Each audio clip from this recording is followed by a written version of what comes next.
पहली बात तो ये प्रत्येक मीडिया वाले और प्रत्येक व्यक्ति और जो भी वो अमुक हैं तथाकथित, उनसे आई रिक्वेस्ट कि हम बीच में कथा छोड़कर भागे ये बोलना बंद कर दें। तो हम आपको कहेंगे, श्याम मानव जी आपको अनुभव करना है तो दरबार में रायपुर में आइए, आगे बागेश्वर धाम पर लगे। तो ये न्यूज आज से बंद कर दीजिए कि हम कथा छोड़कर भागे, और जिन जिन ने ये न्यूज डाली है वो सॉरी बोलें।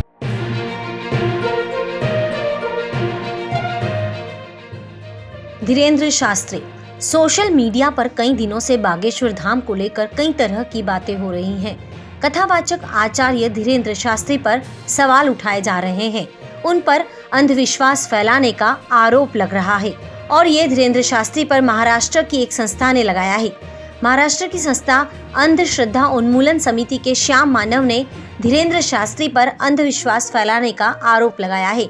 उन्होंने बागेश्वर धाम सरकार को चुनौती दी थी कि वो नागपुर में उनके मंच पर आए और कोई चमत्कार दिखाए। उन्होंने कहा था कि अगर शास्त्री कोई चमत्कार करते हैं तो उन्हें 30 लाख रुपए दिए जाएंगे, लेकिन उन्होंने चुनौती स्वीकार नहीं की। हालांकि इस पर बागेश्वर धाम के धीरेंद्र शास्त्री का ये कहना है कि उनके ऊपर लगाए गए आरोप का हम दावा नहीं करते हैं, हमें अपने ईश्वर पर विश्वास है, हमारे इष्ट लोगों की परेशानी और तकलीफ को दूर करते हैं। धीरेंद्र शास्त्री बागेश्वर धाम सरकार के नाम से दुनिया भर में प्रसिद्धि पा चुके हैं। उनके वीडियो सोशल मीडिया पर खूब वायरल होते हैं। उनका एक यूट्यूब चैनल भी है। नागपुर में 13 जनवरी को उनकी कथा का आयोजन था, लेकिन वह 11 जनवरी को ही वहां से वापस लौट आए। इसी के बाद उन्हें लेकर विवाद बढ़ता चला गया। धीरेंद्र शास्त्री को लेकर जो बातें प्रचलित है वो ये है कि वो अपने दरबार में आए किसी भी शख्स का मोबाइल नंबर और घर में रखी चीजों के बारे में भी बता देते हैं। और इन्हीं सभी बातों को लेकर अंधश्रद्धा निर्मूलन समिति ने धीरेंद्र शास्त्री जी को अपनी शक्तियों को सभी के सामने साबित करने की चुनौती डाली, जिसे लेकर अब पूरे देश में बवाल मचा पड़ा है। यही नहीं, बागेश्वर धाम वाले धीरेंद्र कृष्ण शास्त्री पर अक्सर छुआछूत फैलाने और नफरत भरे बयान देने के आरोप लगते रहे हैं।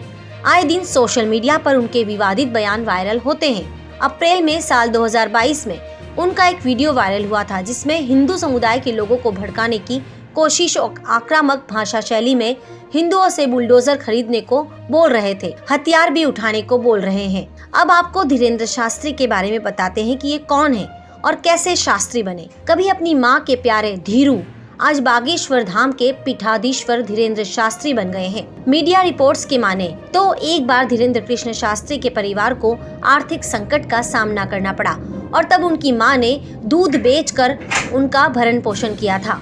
धीरेंद्र कृष्ण शास्त्री का जन्म मध्य प्रदेश के छतरपुर के गड़ा गांव में 15 जुलाई साल 1996 में हुआ था। शास्त्री बनने से पहले उनका नाम धीरेंद्र गर्ग था। उनके एक बहन और एक भाई भी हैं। उन्होंने हाई स्कूल और इंटरमीडिएट की पढ़ाई गांव के ही सरकारी स्कूल से की है। धीरेंद्र शास्त्री के पिताजी पूजा पाठ का काम करते और अपने परिवार का पालन पोषण करते थे। बहुत कम उम्र से ही धीरेंद्र शास्त्री ने गांव के लोगों को कथा सुनाना शुरू कर दिया था और धीरे धीरे इस काम में वो निपुण हो गए।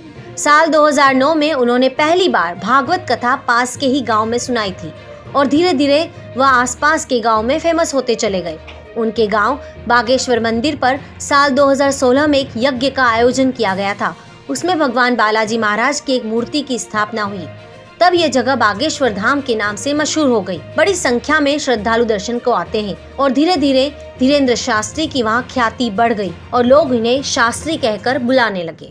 हमारे साथ जुड़े रहने के लिए देखते रहिए देश रोजाना का यूट्यूब चैनल सब्सक्राइब कीजिए। साथ ही देश रोजाना की खबरें सबसे पहले देखने के लिए प्रेस कीजिए बेल आइकन।